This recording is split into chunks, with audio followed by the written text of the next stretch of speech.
Samantala, tiniyak ni Senador Grace Poe na magiging patas ang investigasyon ng Senate Ethics Committee sa reklamong inihain laban kay Senador Laila De Lima.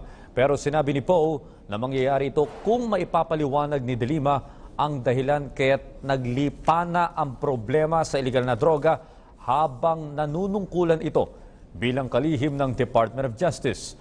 Ayon kay Senator Poe, hindi maaaring sabihin na naawayan lamang sa politika ang girian ni De Lima at Pangulong Rodrigo Duterte, kaya't nararapat lamang na magpaliwanag ang senadora kung bakit siya idinadawit sa illegal drug trade sa NBP. Tinanggihan naman ni Poe ang panukala ng ibang sektor na imbestigahan din ang pribadong buhay ni De Lima. Nakikisimpatya umano si Poe kay De Lima lalo pat napakaraming individual ang nagbibintang sa kanya na tumatanggap ng drug money. Pero nanindigan si Poe na hindi pwedeng baliwalain ni De Lima ang mga alegasyon.